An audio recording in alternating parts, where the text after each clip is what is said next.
this raise that Congress was trying to get in for themselves. Dick Durbin was asked about it by a reporter, and this exchange was like absolutely mind-blowing about the raise. Right. First of all, he apparently didn't know it was even happening. Some members of Congress didn't know, but listen to this exchange. A pay raise? Do you guys deserve a pay raise? Well, that's news to me. It's good news. You know, what has it been, 10 years or 14 years and no COLA, no change at all? I think it's about time something's done. You support giving yourselves a pay raise? How would I not know about a pay raise? But I mean, people look at the performance of Congress and say, why should we give them more money? What about the media? Think about that for a second. And we're not paid by public money. I know you're not, but I mean, half of your listeners are not there anymore. You're still getting the same paycheck? What's going on? Well, what a jerk that guy God. is. And I don't even like the press. That was right. That whole exchange irritated me. Oh my God. Do you know, like back in 1789, these jackholes made $6 a day? I know that people are like, but Daisy, it's 2024. I know, I get it. But they made $6 a day. Okay. That's it. And they didn't have all the bennies. Like we have progressed. Even in 1955, they made $12,000 a year, which I know, again, there's inflation. I totally get it. But like now they're wanting these, just like a regular person is wanting to get a raise. And then we're going to get to the point where they want like $243,000 for one of these government yahoos. That's what is in the bill. That's what's in the bill. To move, I mean, it's like a 40% raise. It's something absolutely ridiculous. It is insane. And an opt-out where they don't have to participate in Obamacare. So they are exempt from the freaking laws that they enact to make us follow. Right. These people are insufferable and they're entitled. And I cannot stand them. I know. It's infuriating beyond measure. And then some of the just stupid crap that was in this, you guys.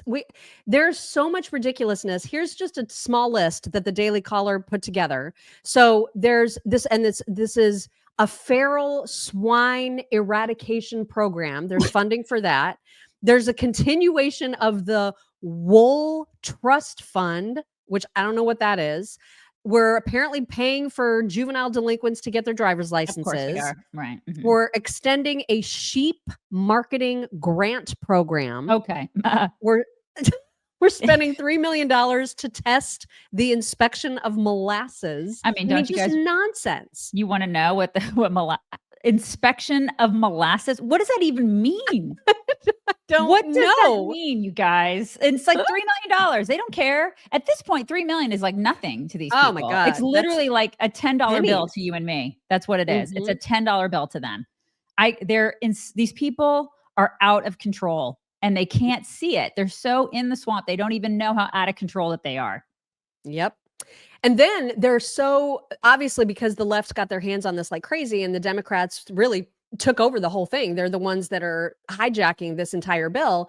They get so caught up with language that it's beyond parody. Nancy Mace actually put together some examples of some of the rewording that they did in the bill. So for example, instead of saying homeless children, they changed it to children experiencing homelessness. Oh my God. Instead of saying out of school youth, they call them opportunity youth. Oh, yeah. Okay. Instead of saying low-skilled adults, they call them adults with foundational skill needs. I cannot. Who does this? There's somebody that gets paid to do this, you guys. That's another thing we're paying for. It's like cha-ching, cha-ching, cha-ching. We're paying for somebody to go, let's rework these phrases in this 1,500-page pile of bull crap because it gives us the feel goods when we do this. These people are mentally ill. They're entitled jerks. I can't stand them. I'm so glad. Read the last one because it's my favorite. Redefines for criminal offenders in criminal institutions and for institutionalized individuals to justice-involved individuals in correctional institutions and for other institutionalized individuals. Justice-involved individual. You can't say criminal offender. How dare you? I taught writing at the college level. This is all bad. It's all bad. All of it. Oh my God. Also, protect yourself and your family with all the online criminals and all the nasty people out there trying to get your information. You should go to Aura.com. is it or.com Sorry, slash chicks. chicks. It's slash chicks. It's or.com slash chicks. And you get a 2-week trial of that. We love it. And you guys will love it too. So please do that. Well, we've got a great summary of the nonsense in this bill from Tony Kinnett. So here is just a minute-long video of him explaining how ridiculous this all truly is. And it really, truly, truly is. The latest continuing resolution is a last-minute 1,500-page bill that many are claiming is essential to keep the government of the United States open until March of next year. The House has less than 3 days to read the bill, and it's one of the most insane pieces of legislation ever to hit Congress. It's filled with backdoor deals between representatives and lobbyists to fund special interest groups and, most importantly, skyrocket your taxes. What's some of the junk in this 1,547-page monstrosity? Vaccine and mask mandates? Oh. Yes, in a budget bill. Funding for 12 new gain-of-function research biolabs. That's Pay great. raises for Congress members, of course. A section with language suggesting that Congress would be able to block subpoenas for House data, which would prevent a Department of Justice from investigating members of Congress for illegal or treasonous acts. A new football stadium in Washington, D.C., letting congressmen opt out of Obamacare. Hundreds of millions of dollars for programs funded through 2025 and 2026, so the new Congress can't touch them. Hundreds of billions to projects from rebuilding the Francis Scott Key Bridge to disaster relief. So if you oppose anything in the bill, they can say you hate disaster victims. The House of Representatives isn't even allowed to fully read this bill before they vote on it. It's patently insane. This is exactly why we need the Department of Government Efficiency. The bill is not a resolution to continue keeping the government open. It's an omnibus spending bill trying to cram as much of your taxpayer money into these bloated, failing projects for ultimately zero accountability. Yeah. Yup. And not only that, but we need the speaker to actually have a set of balls to understand that we know this.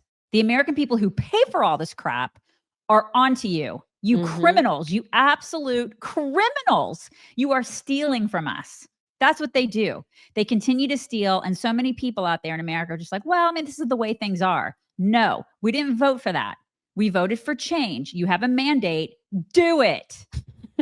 God. Well, that's the song that Rand Paul is singing for sure. He said, I'd hope to see Speaker Johnson grow a spine, but this bill full of pork shows he is a weak man. The debt will continue to grow. Ultimately, the dollar will fail. Democrats are clueless and big government Republicans are complicit. It's a sad day for America. It he is. said. He's right. Yeah. And then Trump Jr. also tweeted about this ability that you heard Tony Kinnett talk about. The House is going to vote to protect itself from glaring and obvious wrongdoing. The American people did not vote for this. They voted for the opposite. They voted for transparency. This cannot pass. Right. So it's absolutely ridiculous. And then everything kind of took a turn because people were obviously talking about this on X and elsewhere. But when Vivek and Elon weighed in and started pointing out and retweeting some of these kinds of things, some of the details that were in this bill, well, people pay attention. And here's Vivek talking about the disaster that it is. Congress is about to pass a bill that blows away your taxpayer money, but they made it over 1,500 pages long so you wouldn't read it. I did you a favor. I read it for you. It's supposed to be about keeping government operations open and providing disaster relief aid to hurricane victims, which I'm sympathetic to. But if you read the bill carefully, it contains pay raises for members of Congress, and I'm not making this up, an expansion of their federal health benefits. It contains all kinds of special interests and pork funding, including opening up a new stadium in Washington, D.C. It renews the Global Engagement Center, which is a key node of the censorship industrial complex. And the worst part is, they didn't want you to know about any of it, and that's why they made this a last-minute jam job. The reason I'm co-heading DOGE is I think we need outsiders to bring actual accountability to Washington, D.C. So feel free to call your congressman and let them know how you feel about it. Yep. And people did. Good. People did. Good. Yes. They should be engaged and they should be paying attention to this stuff because it's theft. Mm-hmm.